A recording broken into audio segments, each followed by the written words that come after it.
Chicago's drill scene has always been raw, but with FullyChop, it hits a whole new level. He's just 17, but already one of the most feared and talked about names in the city. This ain't the days of Lil Jeff. This is the new wave, where kids live stream robberies, diss the dead in real time, and flip real bodies into viral buzz. FullyChop built his entire career off backdooring his own people, flashing stolen poles, and allegedly shooting a 15-year-old in broad daylight. In this video, we're breaking down how he became the face of Chicago's most dangerous generation, from music videos to charges, betrayal, and non-stop provocation, background and gang ties, second oldest of 5. FullyChop grew up on 59th and Paulina in West Englewood, the heart of PGF, Psycho Gang family, named after big homie Psycho, who got hit 6 times and died, turning the block militant. The set runs like a hybrid outfit, rappers pushing YouTube numbers, hustlers trapping on the corners, and vehicle relocation specialists snatching Hellcats for quick flips, all answering to frontman PGF Nook. However, when the feds yanked PGF Nook off 87th Street on a double carjacking warrant, the whole South Side clocked that Psycho Gang family just lost its field general. The indictment laid out 2 armed takedowns and a kidnapping within 30 minutes, with a switch-equipped Glock tacked on for good measure. Nook's fall left 59th, and Paulina scrambling for command while the block's young steppers kept the engines warm. FullyChop, Quan Get M Gone, and Muda. Their daily mission stays the same: slide on back of the yards ops from Lock City and Winchester Boys, trade switches for Chevrolets, and rap the score on YouTube, because west of Ashland the lines stay blurred between rapper, hustler, and wheelman. Everybody from West Englewood to back of the yards is holding breath, because without a clear captain, every trigger pull decides who really runs 59th tomorrow. Now, since he was 14, Chop was outside stealing poles, sliding with PGF Muda, and posting every move. FullyChop originally went by the name Lil Scoom, a street nickname he used in early block freestyles and IG clips before the views took off. But as his name started buzzing, it clashed with another local artist already known as Bloodhound Lil Scoom in a different part of the city. Fans were getting them confused, and so were the platforms. Not wanting his identity tangled with someone else's wave, he made the switch. Rebranding as FullyChop 2X, he leaned into the image that matched his rising rep: wild lives, stolen poles, and viral disrespect. Dropping Scoom wasn't just about clearing confusion. It was a power move to make sure his name stood alone in the chaos. I've been going off FullyChop, so I've been going off FullyChop. I made my Instagram that, and then when I started rapping this, I put my FullyChop. First my was Scoom folk, then I changed my cause you know the other rappers was Scoom, so I changed my FullyChop for them. There's so many people in Chicago over the years who have been doing something with the Scoom brand name. FullyChop grew up where weren't rare, they were routine. By the time he was 6 years old, he already knew what to do when rang out. Hit the ground, stay low, and don't ask questions. He used to dive under cars or throw himself behind porch rails before he even started first grade. What was your family life like growing up out there? I ain't gonna lie, for it used to angle on social phone. When I was growing up, I was like, it used to be back to back phone. So I was like 5. Shoot, I gotta get on the ground all type of that time. I'm outside, they coming through that. I'm coming through that. So they just ready to bubble. So every time, blood I ain't go about. Living off 59th and Paulina in the heart of PGF territory meant gunfire was part of the background, like traffic or barking dogs. While most kids were learning to read, Chop was learning to read danger, the sound of switches cracking off, the pause before return fire, the difference between a warning shot. That early exposure didn't scare him, it shaped him. By the time he was a preteen, he wasn't just dodging shootouts, he was running toward them. His first breakout record, Devil in My Head, dropped 8 months ago and already sits near 1 million on YouTube. In the cut, he calls out rival set 147 while still beefing heavily with other Chicago gangs. The diss traffic, backdoor lives, and stolen skits kept his name trending harder than the music, but each flex brought fresh smoke on and offline. The momentum snapped 19 February 2025 when the Great Lakes Fugitive Task Force boxed his stolen Kia in Evergreen Park. Court papers say the juvenile, listed at 5900 South Paulina, was booked on first-degree attempted murder for a September 22, 2024 shooting of a 15-year-old on 57th and Wolcott, plus a stack of and stolen vehicle charges. Bloggers blasted the headline, FullyChop locked up for attempted murder. and the state hinted at upgrading him to adult court. PGF fans flooded comment sections screaming, "Free the youngest stepper." Now Chop sits in juvie, case pending, while Devil in My Head keeps climbing and ops celebrate the bust. Whether he beats the charges, gets sent upstate, or ends up another hashtag, the war he helped flame between PGF, Bloodhounds, and 147 is still burning, and everybody's waiting to see who slides first when, or if, he touches back down. But as everyone knows, that type of lifestyle comes with consequences. Chicago's is cycles. Q50, with Lil 50, his closest friend and music partner, in late October 2024, trying to retrieve his stolen Glock from an op, Lil Tay. Chop was reportedly on FaceTime when it happened. Tay, who allegedly had 5 bodies, didn't live long enough to face retaliation. He died in a fatal car crash days later. PGF called it karma, Chop called it content, but inside he was hurting. Yeah.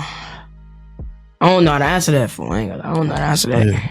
Was that like that did break me though, for I'm so that broke me for. That was my everyday homie for. I was waking up to him type shit, you know. That was my everyday homie for. I ain't go about that shit did break me though. Yeah, it's tough losing anybody you care about, but especially like the person you're with every day. No bullshit for that shit, like this shit a real type shit like that for. You go back in the studio, like inspired you, like man, I'm finna go harder. You know what I'm saying? Cause he really wanted to rap for. I really was like, you know, he wanted to rap. Like I was rapping cause him.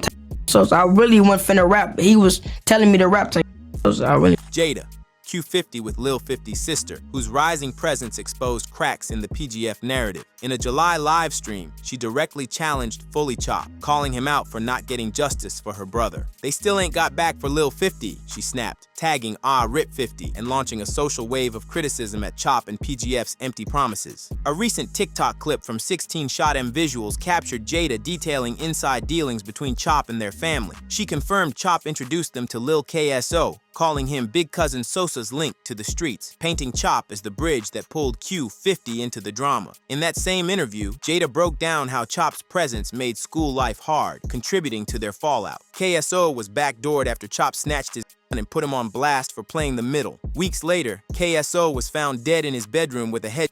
Bloodhound Lil Speedy, allegedly his cousin, was rumored to be behind it. Speedy never posted about KSO's death, fueling rumors he'd lined him up. FullyChop didn't mourn, he monetized. He dropped Super Slime, opening the video with raw footage of him robbing Queso. I'm gonna kill your ass. The video exploded, 4.5 million views in weeks, trending on YouTube, stamped with raw audio and brazen disrespect. Chop kept pushing the line, robbing people on live, dropping his own location while on enemy blocks, pointing at so-called friends, mocking Big Doc from 147 by name. The ops weren't the only ones watching. CPD and the Great Lakes Fugitive Task Force caught up with him in February 2025, boxing in a stolen Kia in Evergreen Park. The charges stacked quick: attempted first-degree murder, possession of a machine, and more. Prosecutors linked him to a September 22, 2024 of a 15-year-old on 5700 South Wolcott. Just months earlier, in November 2024, Chop and Quan Get 'Em Gone were arrested together in a stolen Trackhawk. But when Chop bailed out in just 10 days and Quan stayed in, rumors spun. Had Chop cooperated? Inside Cook County Juvenile, Chop claimed he ran Module 4E. That's a PGF module now. He bragged on live. By March, he was back out, dropping more visuals. 333, Devil in My Head, Do It Right, and None. The last of which featured PGF stepping on enemy blocks with captions like, "Long Live 50. The total view count passed 14 million. His project Voice of the Nine was teased, promoted, and nearly complete, crafted from real-life trauma, retaliation, and bodies still warm. And Chop didn't hide much either. On a Couch TV barely got the cameras rolling before Chop kicked back, pointed at the lens, and bragged about how he stripped his own homie KSO because he was too friendly with the ops, turning what should have been a routine sit-down into a live confession of backdoor treachery. During the interview, PFG was also clowning the 147 twins, Big Doc and Baby Doc. "Both them boys folded the same night," he laughed, spitting their names like punchlines while flashing 2 mismatched G-locks he claimed came off Bloodhound Lil Speedy during a parking lot tussle. Yeah.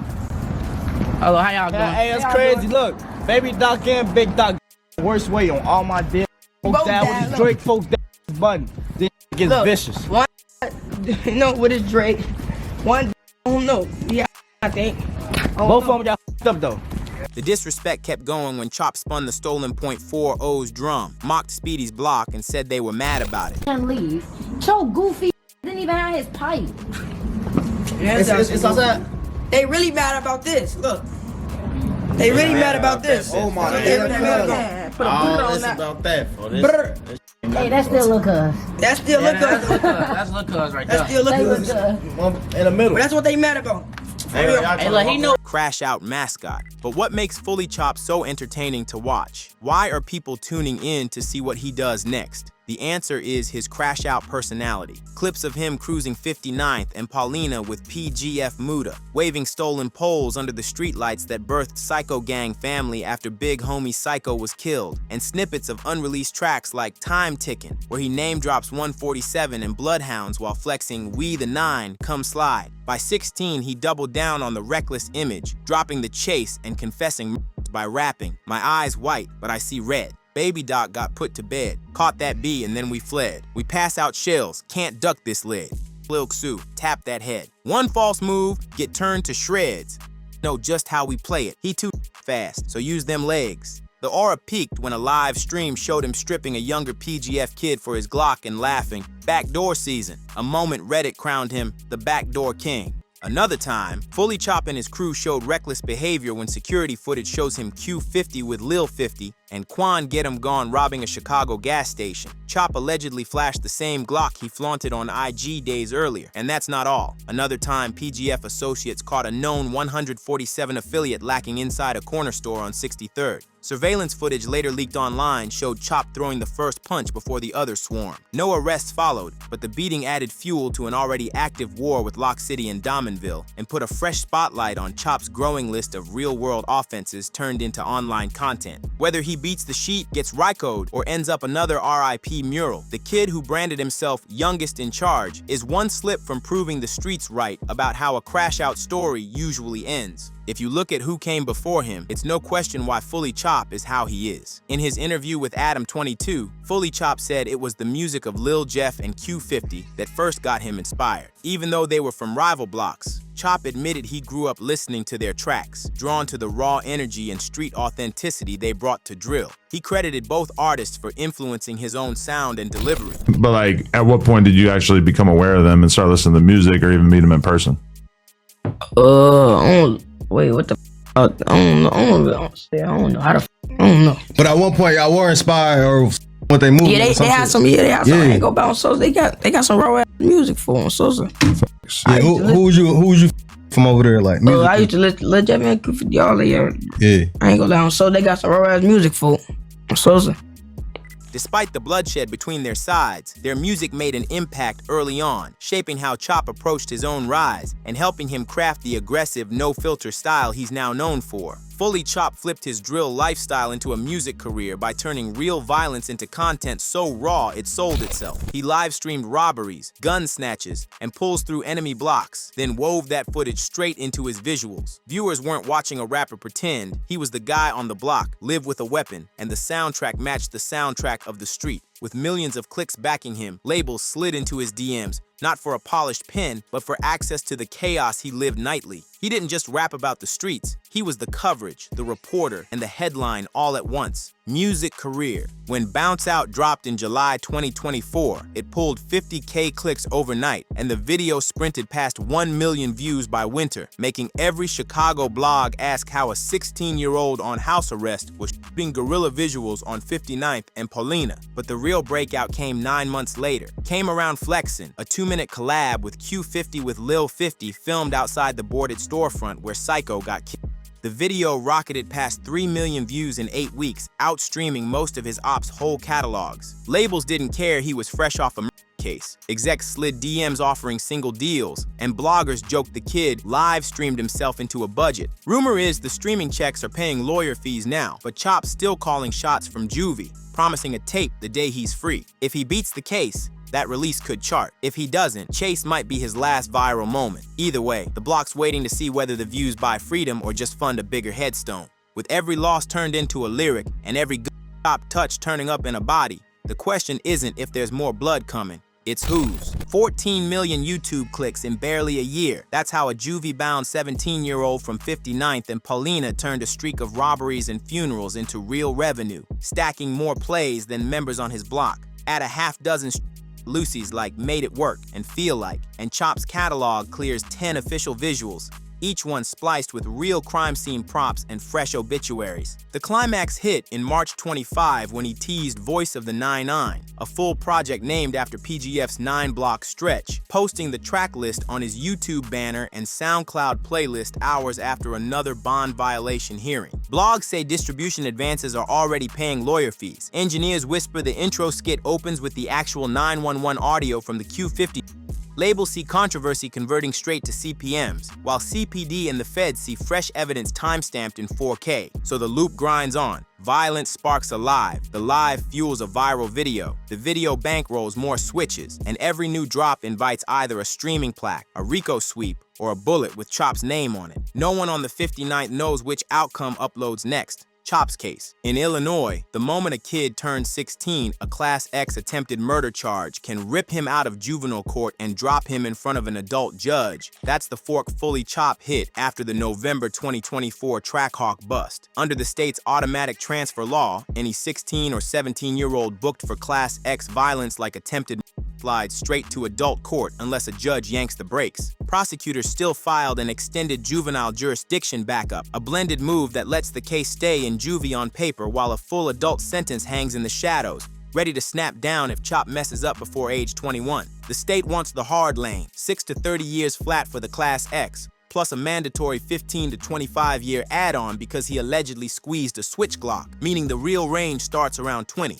and can stretch to 80 if a jury says he fired and hit. Defense is begging for the EJJ deal. Finish out an IDJJ. Step out clean at 21. Shadow time erased if he stays straight. What started with figures like Lil Jeff, older teens whose names rang out in the early days of Chicago drill, has now spiraled into something even darker. A generation where the shooters, the rappers, and the victims are barely old enough to drive. FullyChop represents what happens when the cycle speeds up. At just 17, he's lived out more violence, betrayal, and trauma than some veterans. Chicago's drill scene has always walked the line between music and war reporting, but now that line is gone. The cameras are on during backdoors. The songs drop while bodies are still warm. And the new wave isn't just influenced by the streets, they're raised by them, with no buffer, no OGs, and no exit plan. In a city already flooded with pain, kids like FullyChop aren't just products of the violence. They're the ones writing its next chapter in real time. If you like this video, click on a video on either side to watch a video similar to this one.